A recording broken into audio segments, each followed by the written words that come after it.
বিসমিল্লাহির রহমানির রহিম ইয়াসিন ওয়াল কুরআনিল হাকীম ইন্নাকা লামিনাল মুরসালিন। এভাবে যখন তেলাওয়াত করে কোরআন শুনতে ভালো লাগে না খারাপ লাগে? আওয়াজ দিয়ে বলতে হবে, ভালো লাগে না খারাপ লাগে? ওই হেফজখানার ছাত্রগুলো যখন কোরআন গুলো পড়তেছিল, ওই ইংরেজ বসে বসে শুনতেছিল।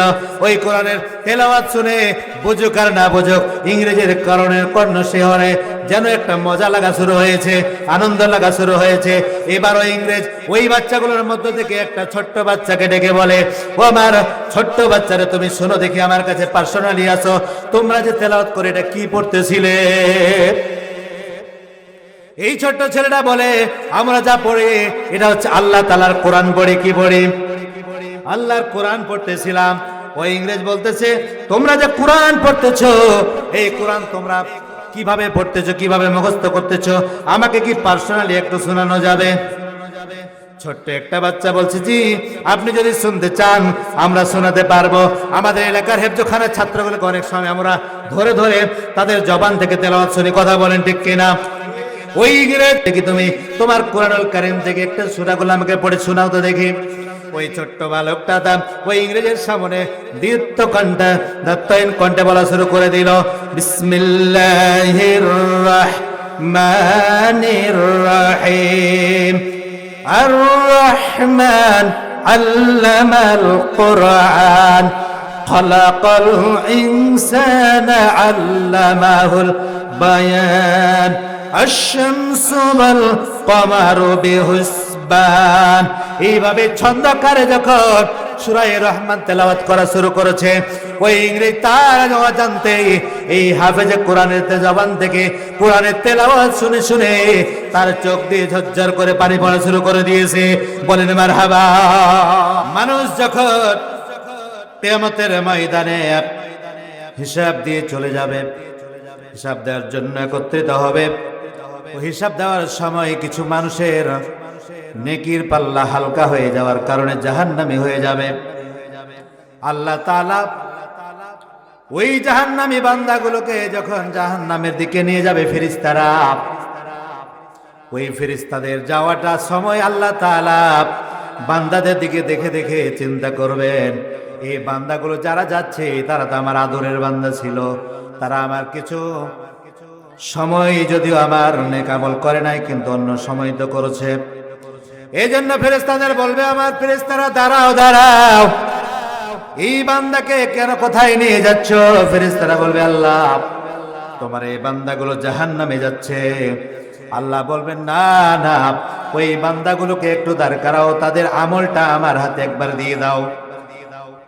আল্লাহ তাআলা ওই বান্দাগুলোর আমল নামাটা হাতে নেবেন আর এইভাবে পাতা উল্টাবে, দেখবে দেখতে দেখতে যদি এই আজকের মাহফিলের চিত্রটা আমল নামায় পড়ে যায় আর আল্লাহর কাছে যদি ভালো লাগা হয়ে যায়, আল্লাহ তাআলা ওই একদিনের কারণে বান্দার গুনাহ মাফ করে জান্নাতি বানায় দিবেন। বলেন সুবহানাল্লাহ।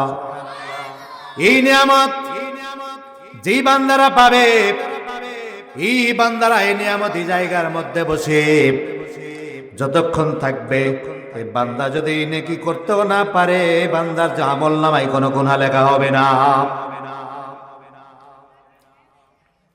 তো আপনারা খুশি না বাজার? তাহলে এই জন্য শুকরিয়া আদায় করে আবার বলতে হবে আলহামদুলিল্লাহ। আর ওই বান্দাগুলোকে দাওয়াত দিতে হবে যারা মাইকের আওয়াজ শুনে থেকে যেতে চায় বাজারে, তাদেরকে দাওয়াত দিতে হবে। আবারও বলেন আলহামদুলিল্লাহ। এরপরে বিশ্ব নবীর প্রতি দরুদ বলেন সাল্লাল্লাহু আলাইহি ওয়াসাল্লাম। কোন নবীর প্রতি দরুদ পাঠ করবেন যে অন্তরে কৃপণতা আসে? এমন নবীর নামে দরুদ আমরা পাঠ করব যেই নবী কোন বিষয়ে যদি একটা বার আসমানের দিকে তাকায় বলেছেন হাফ, ওই বিষয়টা কিয়ামত পর্যন্ত তার উম্মতের জন্য হালালে পরিণত হয়েছে। শুধু তাই না, কোন বিষয়কে সামনে নিয়ে যদি নবী বলেন না, ওই না বলা কথাটা কিয়ামত পর্যন্ত মানবতার জন্য হারাম হয়েছে। কথা বলেন ঠিক কিনা? ওই নবীজির এই যেই জায়গাতে আমরা বসেছি, বসা জায়গাটার নাম দিয়েছে রিয়াজুল জান্নাহ। এটা হচ্ছে জান্নাতের বাগান, বলেন মারহাবা।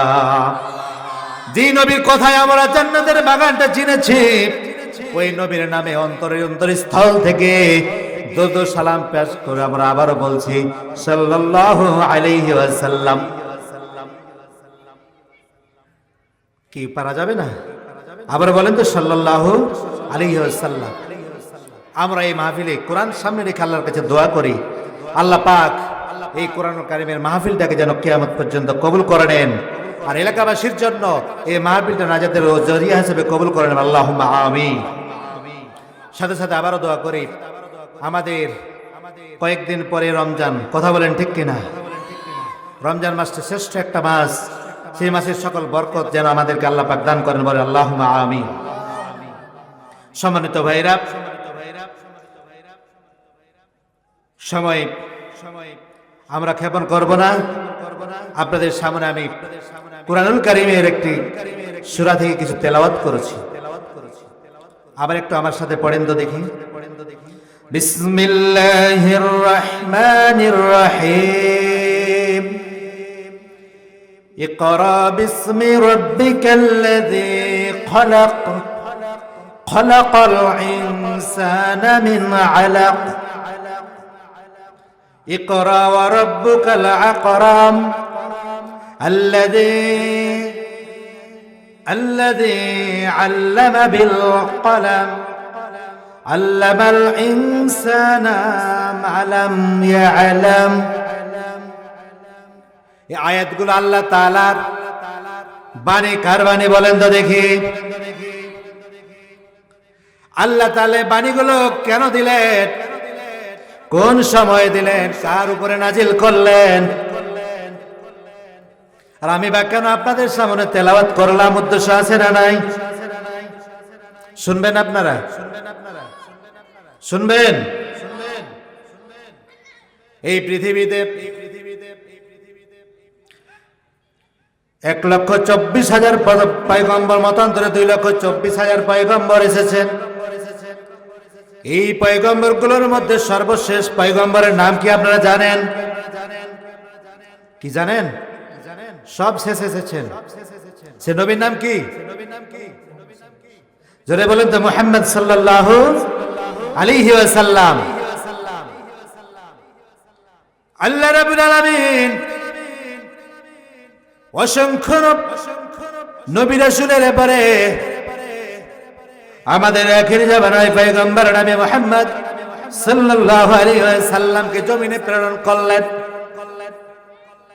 আমার নবীজি এই জমিনে আসার পর থেকে মাথার মধ্যে একটা চিন্তা ছিল, মানবতার কল্যাণে কাজ করা। কার কল্যাণে? মানবতার কল্যাণে। তিনি জমিনে আসার পরে যখন দেখলেন এই দুনিয়ার মানুষগুলো এমন একটা পরিস্থিতির মধ্যে পড়ে আছে, যে মানুষগুলো নিজের অস্তিত্ব বলে ভুলে গেছে। নিজে যে মানুষ, আল্লাহ পাকের জমিনে আল্লাহ পাক আশরাফুল মাখলুকাত করে মানুষ বানালেন। আশরাফুল মাখলুকাত, শ্রেষ্ঠ জীব। কোন জীব? কি আপনারা কথা বুঝেন না নাকি? আমার প্রশ্নের জবাব কিছু দিতে হবে, কথা বুঝলে। আমরা মানুষ কোন জীব? শ্রেষ্ঠ জীব না? এই শ্রেষ্ঠ জীব মানুষগুলো দুনিয়ায় এসে নবীজি দেখলেন এই মানুষগুলো তাদের অস্তিত্ব হারিয়ে ফেলেছে। কোনটা ভালো কোনটা খারাপ এটা যাচাই বাছাই করতে পারে না। ভালোকে মন্দ মনে করে, মন্দটাকে ভালো মনে করে। তাৎক্ষণিক তাদের চোখের সামনে শয়তান যেটাকে ভালো বলে উল্লেখ করে দেয়, সেটাকে তারা ভালো মনে করে। যেটাকে খারাপ বলে বিবেচনা করে দেয়, সেটাকে খারাপ মনে করে। এই কাজগুলোর মধ্যে একটা কাজ ছিল, ওই সমাজের মানুষগুলো তাদের ঔরজাত কন্যা সন্তান যদি জমিনে পদার্পণ করতো, মা গর্ভধারণ করতে প্রসব করত, ওই গর্ভধারিণী কন্যা সন্তানগুলোকে তারা জীবন্ত মাটিতে পুঁতে রাখতো। বলেন নাউজুবিল্লাহ। এটা কি জ্ঞানবান মানুষের কাজ? কথা বলেন, জ্ঞানবান মানুষের? কেউ কি আমরা একটা কোন জিন্দা পশুকে কি আমরা মাটিতে পুঁতবো? কথা বলেন, পুঁতে রাখবো? না না, মানবতার এই বিবেক হারাস হওয়ার কারণে, জাহিলিয়াতে চলে যাওয়ার কারণে ওই সমাজের মানুষগুলো তাদের কলিজার টুকরা সন্তানগুলোকে মাটিতে পুঁতে দিত, কোনো তাদের বাধা আসতো না। ওই সমাজের মানুষগুলো যেই জিনিস খেয়ে মাতাল হয়ে পড়ে থাকত, কলার গাছকে বাবা বলে ডাকতো, মা বলে ডাকতো, ভারসাম্য হারিয়ে ফেলতো। সেটা তাদের জন্য নিত্য নতুন দৈনন্দিন তাদের পানাহারের একটা বস্তু হয়ে গিয়েছিল। বাবাজিরা, আমার ভাইরা, আমার নবীজি ওই কাজগুলো যখন দেখলেন, ওই কাজগুলো থেকে মানুষকে ফিরিয়ে আনার জন্য, ওই জাহিলিয়া থেকে ফিরিয়ে আনার জন্য আল্লাহ তাআলার নবী মুহাম্মদ সাল্লাল্লাহু আলাইহি ওয়াসাল্লাম তখন নবুয়ত প্রাপ্ত হন নাই, কিন্তু চিন্তা করেন কি করে মানুষকে ভালো পথে আনা যায়। বলেন তো, আমার নবী, আপনার নবী মুহাম্মদ সাল্লাল্লাহু আলাইহি সাল্লামের চিন্তা নিয়ে কতদিন কাজ করেছিলেন? 40 বছর। কতদিন? 40টা বছর ধরে কাজ করলেন সমাজের মানুষগুলোকে ভালোর পথে আনার জন্য। 40টি বছর ধরে কাজ করে যখন মানুষকে ভালোর পথের পথ দেখাতে পারলেন না, তবে একটা গুণ অর্জন করলেন। ওই সমাজের মানুষগুলো মুহাম্মদ সাল্লাল্লাহু আলাইহি সাল্লামের যে উদ্যোগগুলো ছিল, কাজগুলো ছিল, কাজগুলোকে ভালো মনে করেছিল। এই কাজগুলো তাদের জন্য ভালো লাগতো, এই জন্য তার কথাগুলো বিশ্বাস করত। বিশ্বাস করে করে মুহাম্মদের নামের সাথে একটা উপাধি দিয়েছিল, আল আমিন। কি উপাধি? আল আমিন, বাংলায় বলা হয় বিশ্বাসী। সবাইকে কি বিশ্বাসী উপাধিতে মানুষ দিবে? আচ্ছা বলেন, দিবে? আমাদের সমাজে কিন্তু কিছু মানুষ বিশ্বাস উপাধি নিজে থেকে নেয়, নিজে থেকে নেয় না। আগে কিছু ছিল না, অনেক টাকার মালিক এখন হয়ে গেছে, নামের সাথে সে নিজে নিজে বলে উম্মুক বিশ্বাস। কথা বলেন, হয় কি না? কিন্তু আমার মুহাম্মদ সম্পদ দিয়ে নয়, অর্থ দিয়ে নয়, তার বিবেককে, তার সামাজিক উন্নয়নমূলক চেতনাকে কেন্দ্র করে ওই সমাজের মানুষগুলো তার উপাধি দিয়েছিল আল আমিন, বিশ্বাসী। কিন্তু বিশ্বাসী হওয়ার পরেও মানুষের ভাগ্যের পরিবর্তন ঘটাতে পারলেন না। এবারে নবীজি আমার চিন্তা করলেন, আমার চিন্তাধারা হবে না। তিনি নির্জনে মক্কা থেকে 3 মাইল দূরে হেরা পর্বতের গুহায় চলে গেলেন। চিন্তা করলেন, এই হেরা পর্বতের গুহায় নির্জনে, যেখানে কোনো ঝামেলা নাই, আমি আল্লাহ তাআলাকে ডাকবো। কাকে ডাকবো? মালিককে ডাকবো, যাতে করে মানুষের কল্যাণ আনা যায়।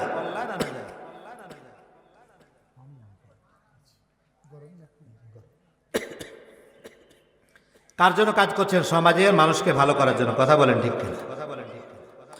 আমার নবী মুহাম্মদ সাল্লাল্লাহু আলাইহি সাল্লাম সমাজের মানুষকে ভালো কাজ করার জন্য যখন দাওয়া নির্জনে চলে গেলেন, আল্লাহ তাআলার ওই পাহাড়ে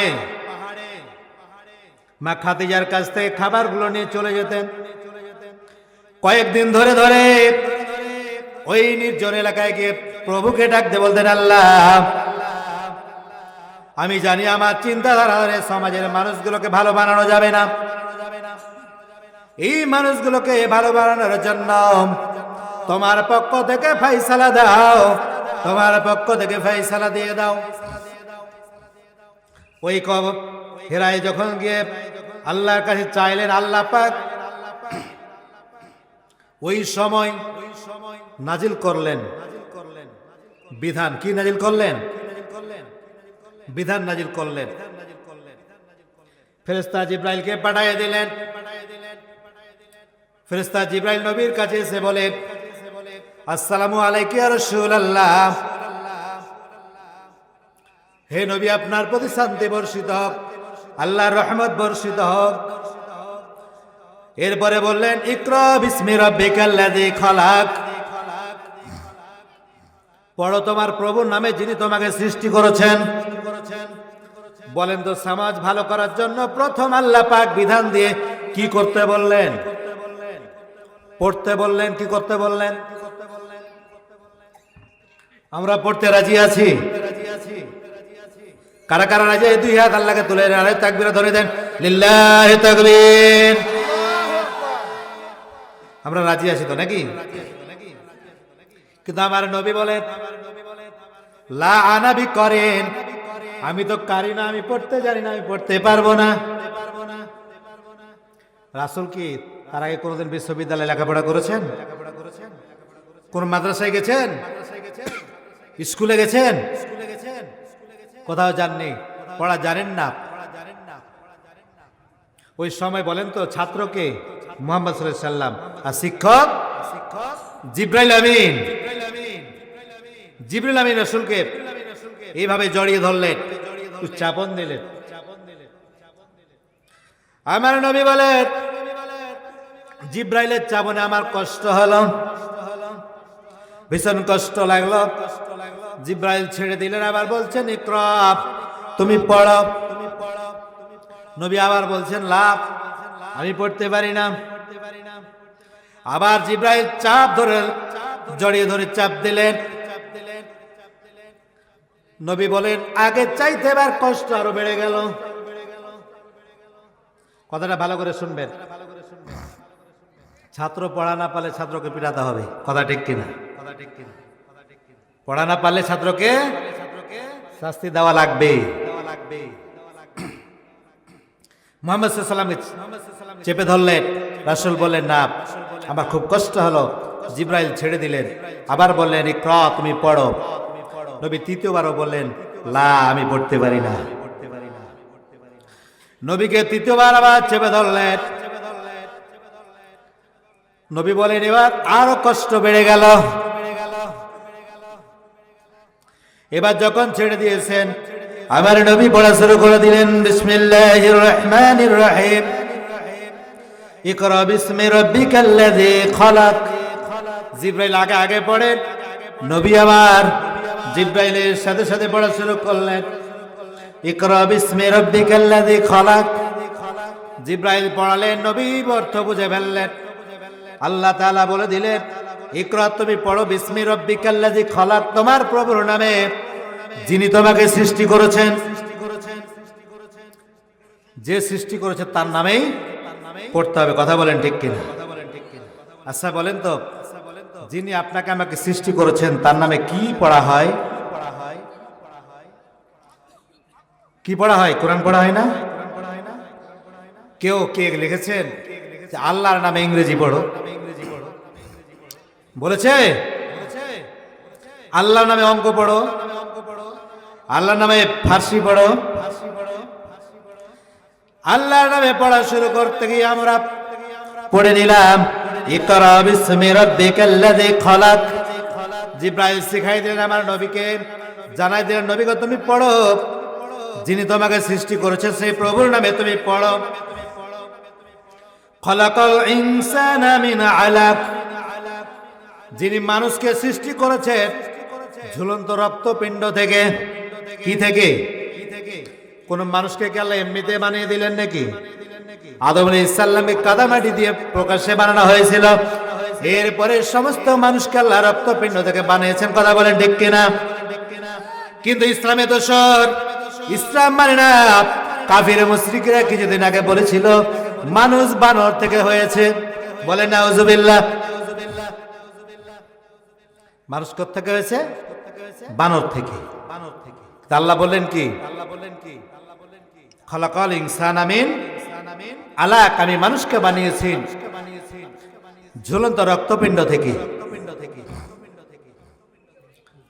বলেন তো, যিনি সৃষ্টি করেছেন আল্লাহ, ওই আল্লাহ ঝুলন্ত রক্তপিণ্ড থেকে বানালেন। আমার নবী জানলেন কিনা? এরপরে বলা হয়েছে ইকরা রাব্বুকাল আকরাম, সেই প্রভুর নামে পড়ো যিনি সম্মানিত। আল্লাহর চাইতে মর্যাদা মানার কিছু আছে?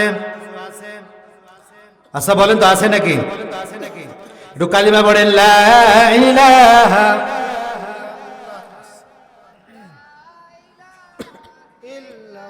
আওয়াজ দেন, কণ্ঠ ছেড়ে ছেড়ে বলেন, লা ইলাহা ইল্লাল্লাহ, লা ইলাহা, লা ইলাহা। কালিমা শাহাদাতে আছে আল্লাহর জ্যোতি, ঝিনুকে বুকে লুকিয়ে থাকে যেমন মতি। এই কালিমা জপে যেজন ঘুমের আগে, এই কালিমা জপিয়া যে প্রভাত জাগে। দুঃখী সংসার যার সুখময় হয় তার, মুসিবত আসে না কো হয় না ক্ষতি। পড়ে লা ইলাহা, জোরে লা ইলাহা, লা ইলাহা, লা ইলাহা। বাইরে যার রাস্তায় হাঁটাহাঁটি করছেন ভাই চলে আসুন, আপনাদের জন্য কিন্তু দাওয়াত দেওয়া হচ্ছে, তাড়াতাড়ি চলে আসুন। লা ইলাহা, লা ইলাহা ইল্লাল্লাহ মুহাম্মাদুর রাসূলুল্লাহ সাল্লাল্লাহু আলাইহি ওয়াসাল্লাম।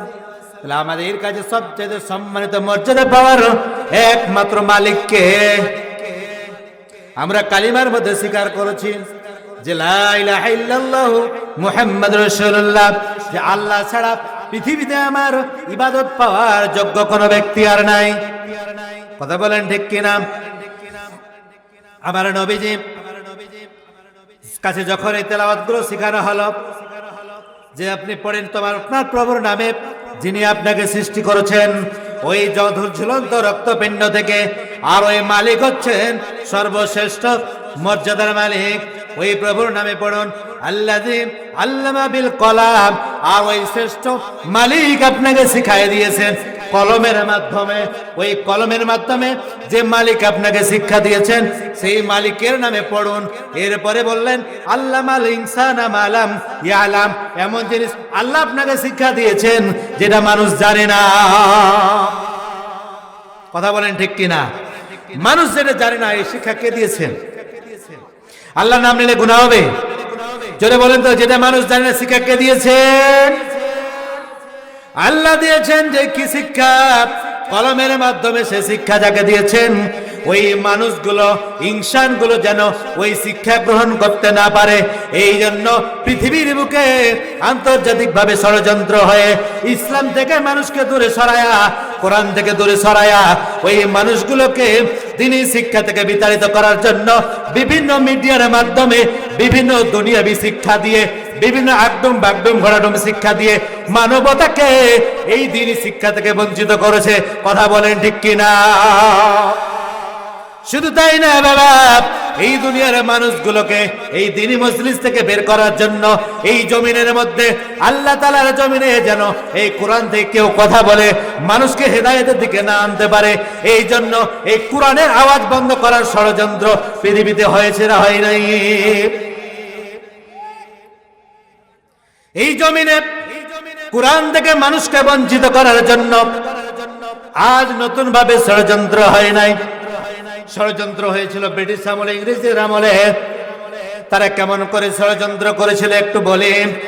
ওই ইংরেজ সরকার একজন লোককে কন্ট্যাক্ট করলো, তোমার কাজ হলো এই পৃথিবীতে যত কাগজের কোরআন আছে এই কোরআনগুলোকে পুড়িয়ে দিতে হবে।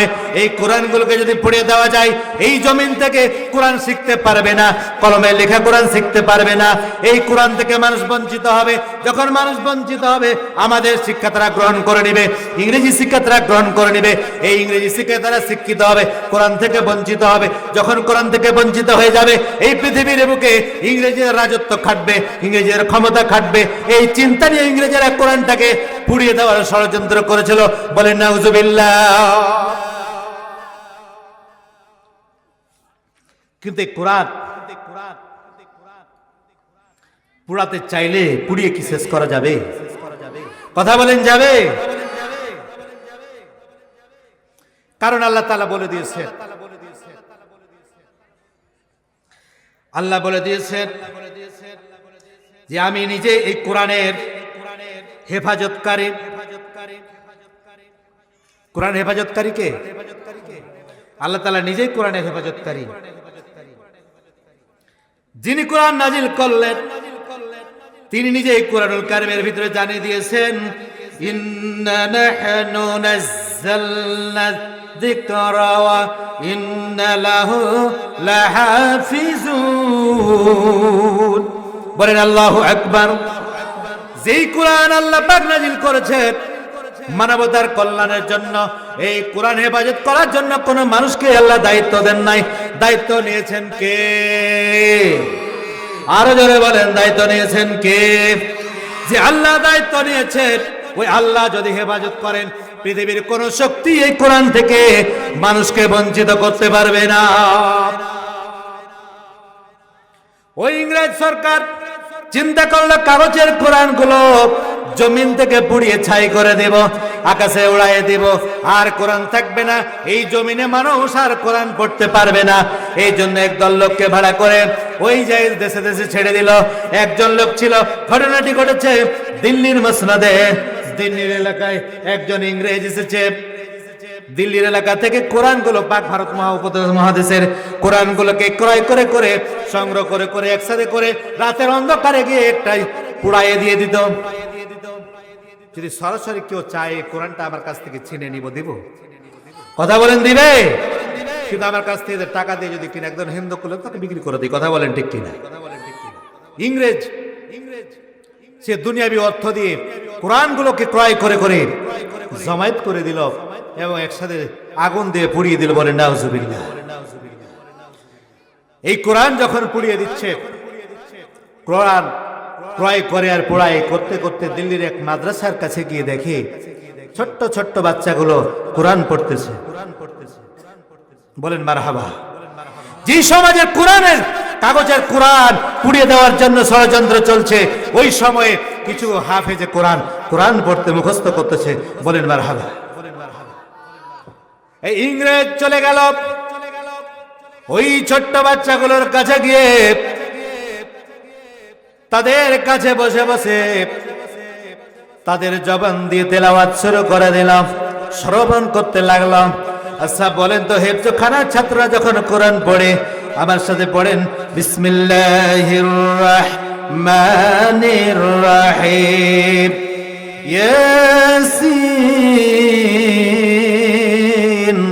ওয়াল কুরআনিল হাকীম ইন্নাকা লামিনাল মুরসালিন।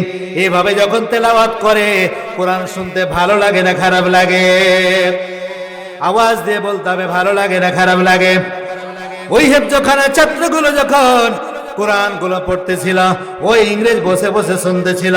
ওই কোরআনের তেলাওয়াত শুনে বুঝুক আর না বুঝুক, ইংরেজের কারণে কর্ণ শিহরে যেন একটা মজা লাগা শুরু হয়েছে, আনন্দ লাগা শুরু হয়েছে। এবার ওই ইংরেজ ওই বাচ্চাগুলোর মধ্য থেকে একটা ছোট্ট বাচ্চাকে ডেকে বলে, ও আমার ছোট্ট বাচ্চারা, তুমি শোনো দেখি, আমার কাছে পার্সোনালি আসো, তোমরা যে তেলাওয়াত করে এটা কি পড়তেছিলে? এই ছোট্ট ছেলেটা বলে, আমরা যা পড়ি এটা হচ্ছে আল্লাহ তাআলার কোরআন পড়ি। কি পড়ি? আল্লাহর কোরআন পড়তেছিলাম। ওই ইংরেজ বলতেছে, তোমরা যে কোরআন পড়তেছো, এই কোরআন তোমরা কিভাবে পড়তেছো, কিভাবে মুখস্থ করতেছো, আমাকে কি পার্সোনালি একটু শোনানো যাবে? ছোট্ট একটা বাচ্চা বলছে, জি, আপনি যদি শুনতে চান আমরা শোনাতে পারবো। আমাদের এলাকার হেফজখানার ছাত্রগুলোকে অনেক সময় আমরা ধরে ধরে তাদের জবান থেকে তেলাওয়াত শুনি। কথা বলেন ঠিক কিনা? ওই ইংরেজ দেখি, তুমি তোমার কোরআনুল কারীম থেকে একটা সূরাগুলো আমাকে পড়ে শোনাও তো দেখি।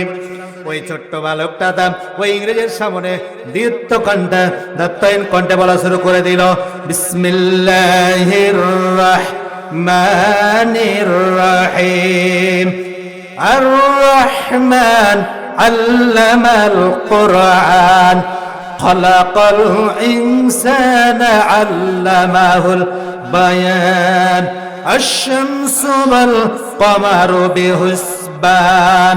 এইভাবে ছন্দকারে যখন সূরা রহমান তেলাওয়াত করা শুরু করেছে, ওই ইংরেজ তার অজান্তেই এই হাফেজে কোরআনের জবান থেকে কোরআনের তেলাওয়াত শুনে শুনে তার চোখ দিয়ে ঝরঝর করে পানি পড়া শুরু করে দিয়েছে। বলেন মারহাবা।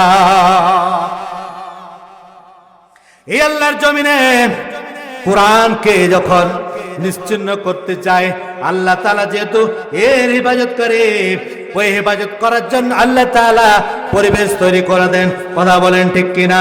এই বাংলার জমিন থেকে একজন আলেমকে কারাগারে বন্দী করে রেখে আরেকজন আলেমকে জমিন থেকে বিদায় করে মালয়েশিয়াতে পাঠিয়ে দিয়েছিল আল্লাহ। আচ্ছা বলেন তো দেখি, ওই দুইজনের ভাগার মধ্য দিয়ে আল্লাহ এদের সম্মান বাড়িয়ে দিয়েছে না দেন নাই? কথা বলেন ঠিক কিনা? যে ভয় ছিল, যাদের জবান থেকে কোরআন শুনে শুনে এই বাংলার জমিনের যুবকেরা কোরআন প্রেমিক হয়ে যায়, এই লোকগুলোকে কোরআনের আয়াতে তেলাওয়াত করতে দেওয়া যাবে না, বন্ধ করতে হবে। আল্লাহ পাক এর পরিবেশ আল্লাহ করে দিয়েছেন। কথা বলেন ঠিক কিনা? মানুষ চেয়েছিল বন্ধ করে দিতে, উড়িয়ে দিতে, কিন্তু আল্লাহ তার ব্যবস্থা করে দিয়েছেন। একটু জিকির করেন লা ইলাহা।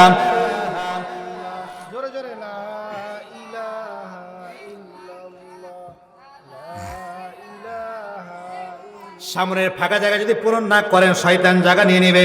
একটু যে উঠে উঠে বসি আর জিকির করে লা ইলাহা। উঠেন ভাই, উঠেন উঠেন, একটু আগে বসেন, জায়গা সাক্ষী হয়ে যাবে। ওই সাইডে উঠে আসেন। লা ইলাহা। এই কালিমার কি যে গুণ বুঝবি রে আমার পাগল মন, দেবী যেদিন মিজানে ওজন পড়ে লা ইলাহা।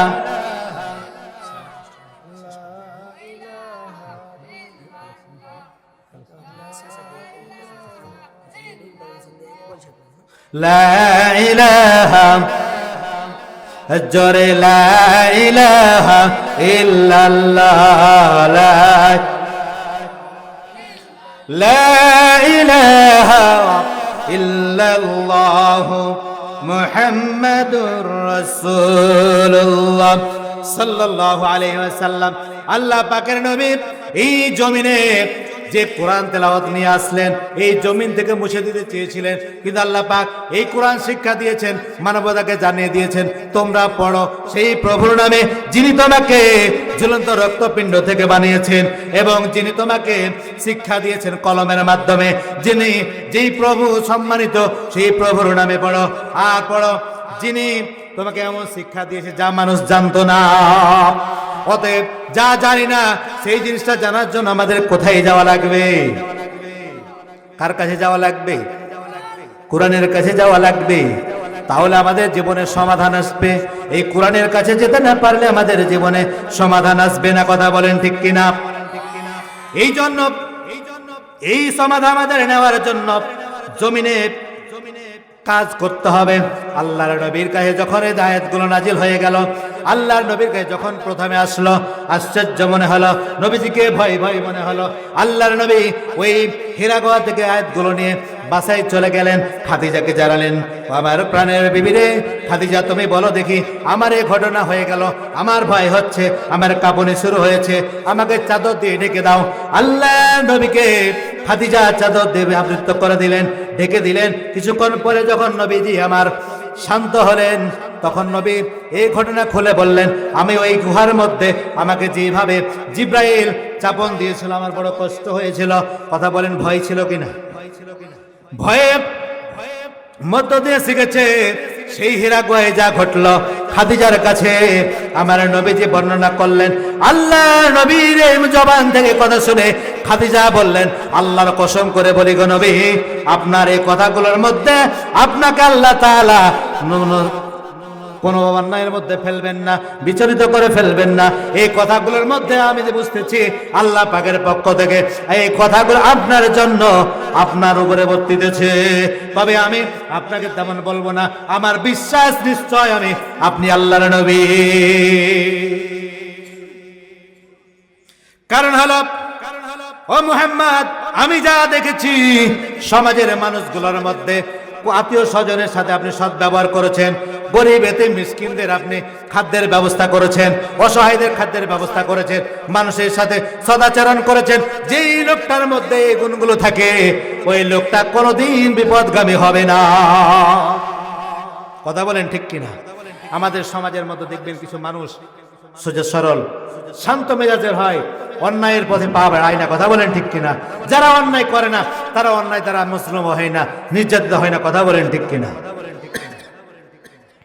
খাদিজা বলেন, আপনার যে গুণ দেখেছি এই গুণ বিশ্বাস করেছে, আমি বুঝতে পেরেছি আপনাকে আল্লাহ বিচলিত করবেন না। তবে চলেন যাই, এই জামানার বর্তমান জামানার একজন বড় আলেম আছে, ইনজিলের বড় পণ্ডিত, নাম Waraqa bin Nawfal.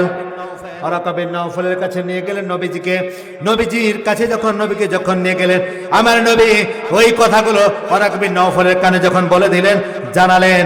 Waraqa bin Naufel বৃদ্ধ বয়সের মানুষ ছিল, দুই চোখটা বন্ধ হয়েছিল। নবীর জবান থেকে কথা শোনার সাথে সাথে ওয়ারাকা বলেছিল, আমি আল্লাহর কসম করে বলি যে আল্লাহ পাকের পক্ষ থেকে যে কথাগুলো ঘটেছে এগুলো আপনার নবুয়ত প্রাপ্তির একটা পূর্ব লক্ষণ। আমি যদি সেই সময় পর্যন্ত বেঁচে থাকতাম তাহলে আপনার ওই নবুয়ত পাওয়ার পরে সমস্ত সহযোগিতা করার আমি চেষ্টা করতাম, যখন তোমাকে এই জমিনের মানুষগুলো বিতাড়িত করে দিবে।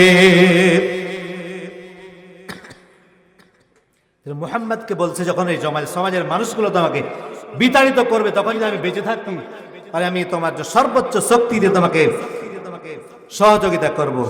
আমার নবী চিন্তা করলো, আরে আমি যে সমাজের মধ্যে বসবাস করলাম, যে মানুষগুলোকে আমি এত ভালোবাসলাম, তারা কি আমাকে বিতাড়িত করতে পারবে? আমার নবী এই চিন্তা যখন করলেন, ওয়ারাকা বিন নওফেল বলে, হে মুহাম্মদ, যে কথাগুলো বলার কারণে তোমার পূর্বের নবীদের সাথে তৎকালীন জামানার লোকেরা, তাদের কওমের লোকেরা যে আচরণ করেছিল, তাদের সাথে খারাপ আচরণ করেছিল, আল্লাহর বিধান দেওয়ার কারণে তোমার প্রতি আল্লাহর বিধান অবতীর্ণ হবে, যখন তখন তো ওই সমাজের মানুষগুলো তোমাকেও বিতাড়িত করবে।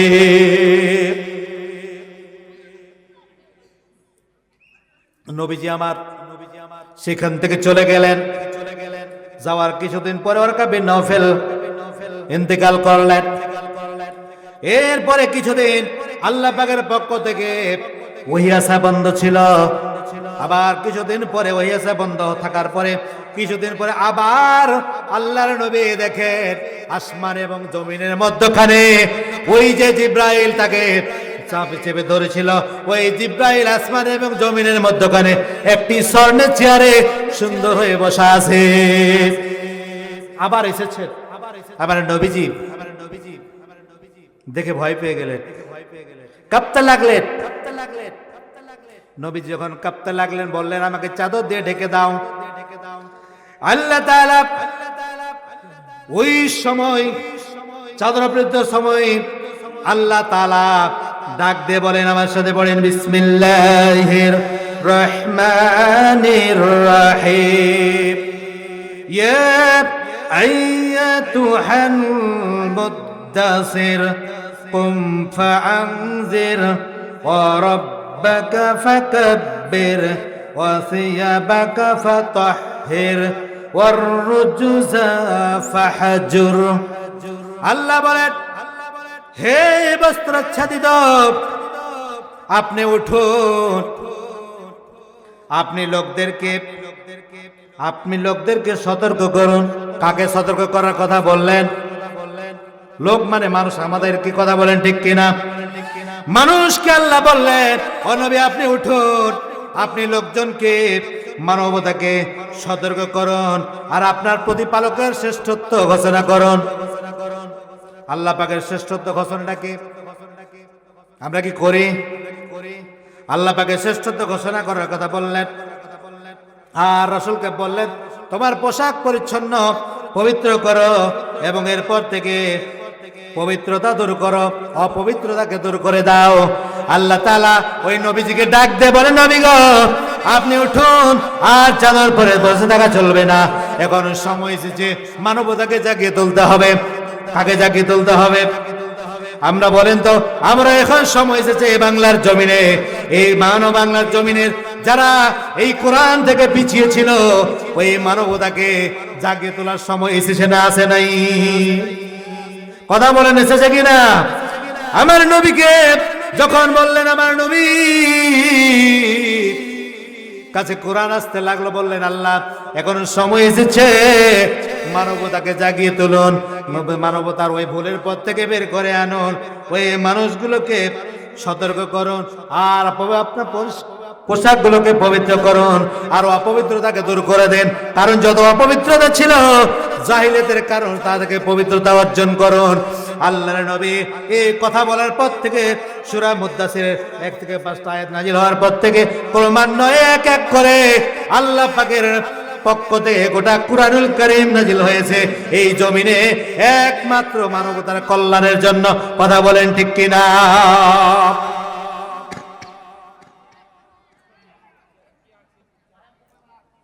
তাহলে কোরআন নাজিল করেছে কিসের জন্য? আমাদের কল্যাণের জন্য।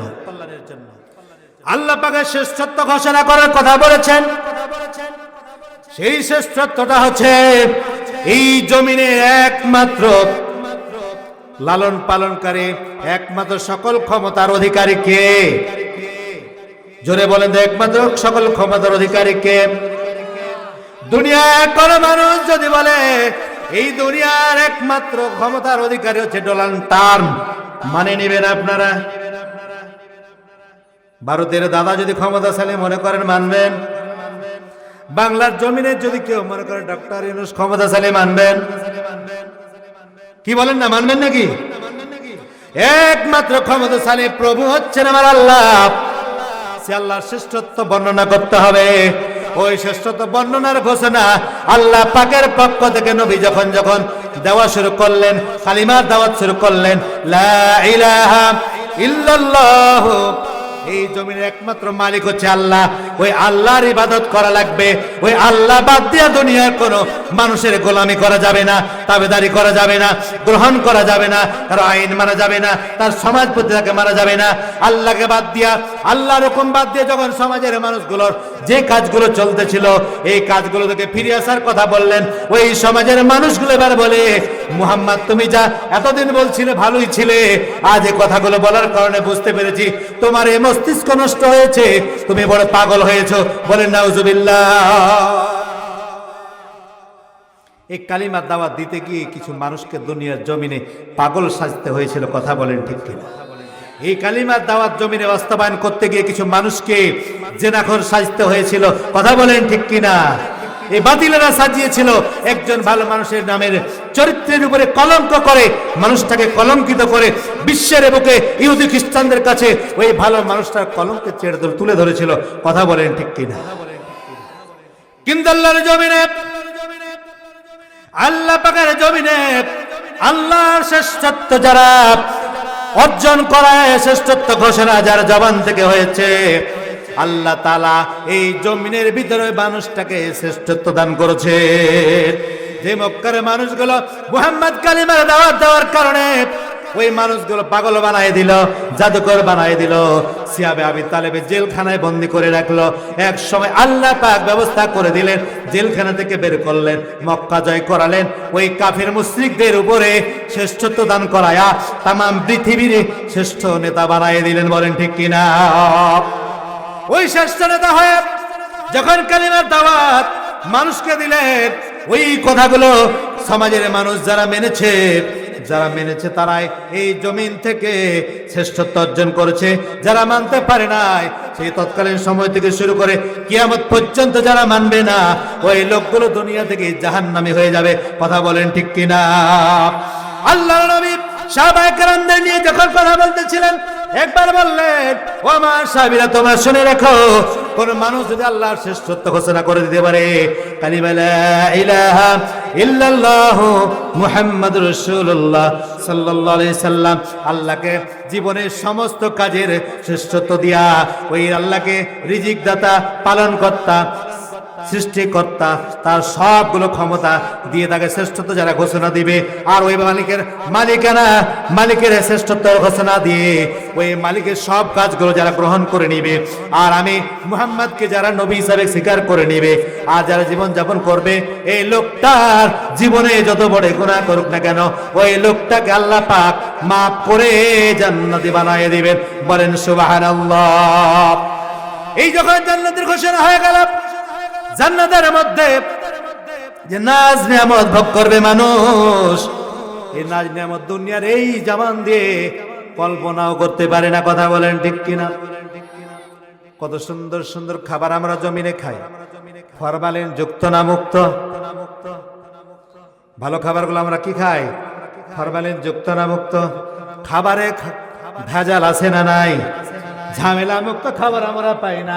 কিন্তু কিয়ামতের মাঠে এই মানুষ যদি দুনিয়ার জমিনে আল্লাহকে শ্রেষ্ঠত্ব স্বীকার করে নিতে পারে, আমার নবীকে গ্রহণ করে নিতে পারে, ওই বান্দার জমিনে দুনিয়ার জমিনের শ্রেষ্ঠ খাবারগুলো ভেজাল মুক্ত খাবারগুলো খেলে কি হবে? ওই বান্দাগুলোর জন্য আল্লাহ পাক তার জান্নাতের মধ্যে নাজ নিয়ামত এমন করে রেখেছে যারা দুনিয়ার জমি থেকে তা কল্পনাও করতে পারে না। সাহাবায়ে কেরাম এই সংবাদ শোনার পরে আনন্দিত, কথা বলেন ঠিক কিনা?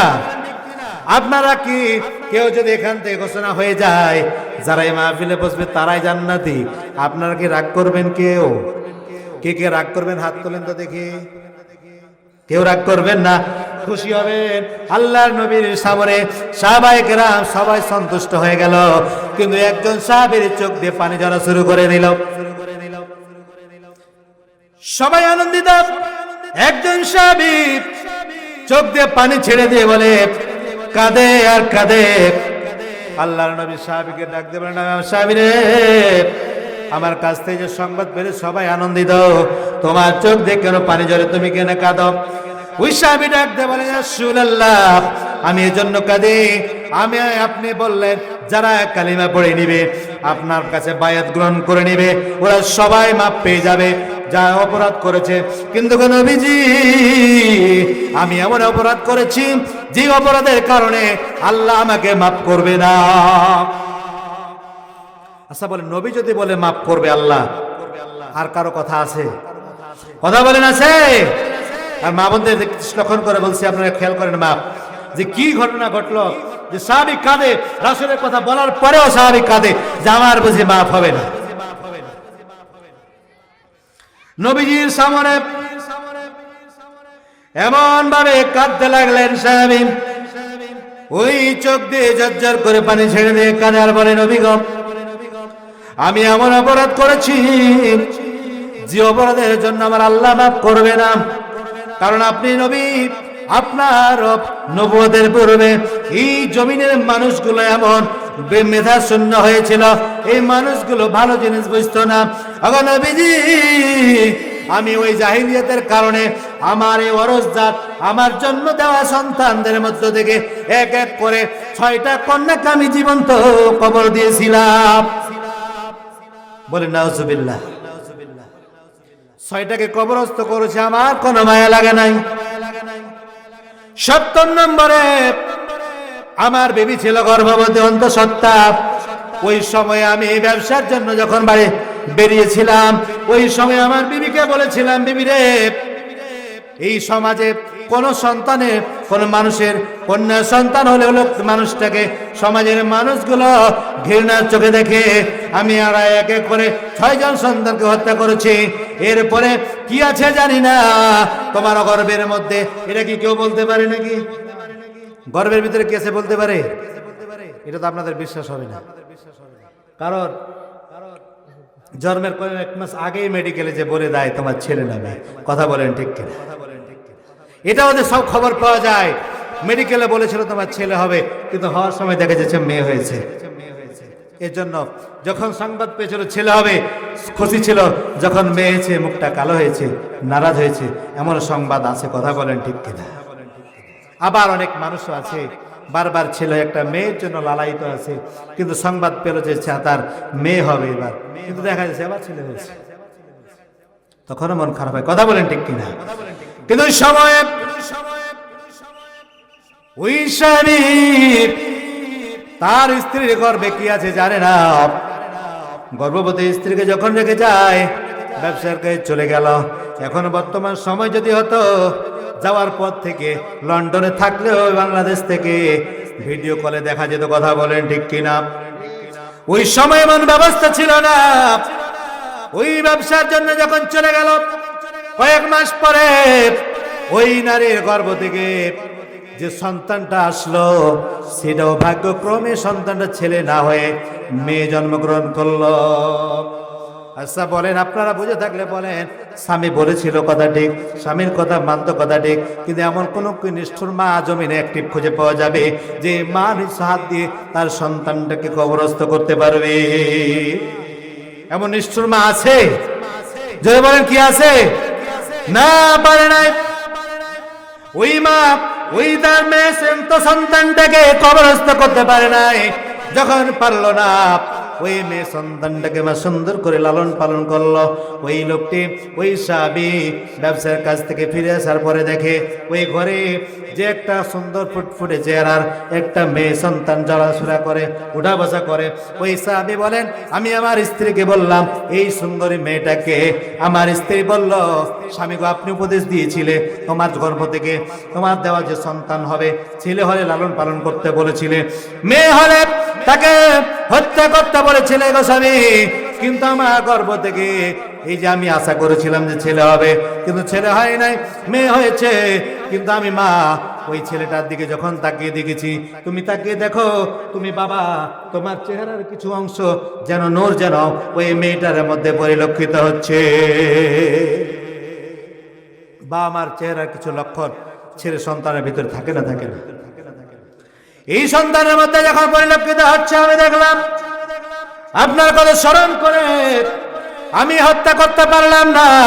আমি মেয়েটাকে সুন্দর করে লালন পালন করেছি গো স্বামী, আপনি দয়া করে এই মেয়েটাকে দেখুন কত সুন্দর হয়েছে, এই মেয়েটা লালন পালন করেন। এবার এই সাহাবী বলেন, ওগো নবীজি, আমার অন্তরের মধ্যে এবার ওই সামাজিক কলঙ্ক যেন নাড়া দিতে লাগলো। কলঙ্ক নাড়া দিতে লাগলো। আমি এই কলঙ্কের রেখা আমি বুকে ধারণ করতে পারলাম না।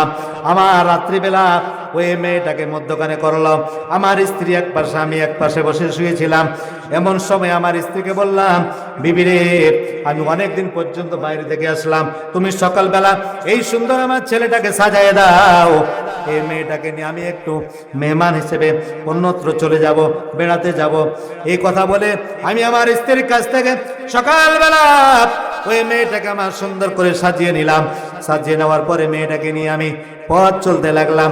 আমার অন্তরের মধ্যে আছে ওই সামাজিক কলঙ্ক থেকে মুক্ত হওয়ার জন্য, কিন্তু আমার বিবি বুঝতে পারে নাই। আমার মেয়েটাকে সুন্দর করে আমাকে সাজিয়ে দিল, কিন্তু সন্তানের বিপদ হলে সর্বপ্রথম সংবাদ কার কাছে চলে যাই? কার কাছে যায়? তার মায়ের কাছে চলে গেল। তার মা আমাকে অনুনয় বিনয় করে বলল, আমার প্রাণের স্বামী, এই আমার সন্তানটাকে তোমার কাছে তুলে দিচ্ছি, তুমি দয়া করে এই সন্তানটার খেয়াল রাখবে। আমি বড় কষ্ট করে তাকে লালন পালন করছি গো স্বামী, তোমার হাতে তুলে দিলাম, তুমি দয়া করে সুন্দর করে দেখাশোনা করবে, তাকে নিয়ে যাবে, সুন্দরভাবে নিয়ে আসবে, তার প্রতি যেন খেয়াল রেখো, তার যেন কোনো জুলুম না হয়ে যায়। কিন্তু আমার এই নিষ্ঠুর হৃদয়ের মধ্যে আমার স্ত্রীর কোনো কথা কর্ণপাত করলাম না। আমার স্ত্রীর কাছ থেকে আমার কন্যা সন্তানটাকে আমি হাতে নিয়ে রাস্তায় চলতে লাগলাম। চলতে চলতে যখন ও মক্কা আমার বাড়ি থেকে অন্যত্র চলে গেলাম, মরুভূমির মধ্যে গিয়ে একটা পাহাড়ের পাদদেশে গিয়া আমার আস্তিনের ভিতর থেকে কোদালটা বের করলাম এবং ওই দুপুর বেলা রোদের মধ্যে গর্ত খনন করা শুরু করে দিলাম। ওই গর্ত খনন করা অবস্থায় আমার ওই ছোট্ট মেয়েটা আমাকে ডাক দে বলে, আব্বু, এই রোদের মধ্যে কেন আপনি গর্ত খনন করতে লাগলে? আমাকে বেড়াতে নিয়ে যাবে না? কারণ ছেলেরা বাবার সাথে যখন যায় মনের ভিতরে আনন্দ থাকে যে আমরা কোথায় বেড়াতে যাচ্ছি। কথা বলেন ঠিক কিনা? বেড়াতে যাওয়ার আনন্দ নেই। যখন আমার মেয়েটা আমার সাথে যাবে, কিন্তু আমি যখন গর্ত খনন করতেছিলাম, আমার মেয়েটা আমার কাছে এসে বলতেছিল, আব্বু, আমাকে তাড়াতাড়ি করে নিয়ে চলো, আমাকে না বেড়াতে নিয়ে যাবে কেন? গর্ত খনন করতে লাগলো। এই হিসাবে গর্ত খনন করতে গিয়ে কি যেন করতে লাগলো। কি ঘটলো আপনারা কি শুনতে রাজি আছেন? কথা বলেন, রাজি আছেন? স্বামী বর্ণনা করছেন নবীর সামনে যে আমি অপরাধ করেছি, আল্লাহ মাফ করবেন, তার বর্ণনা দিচ্ছেন। আপনারা শুনবেন তো?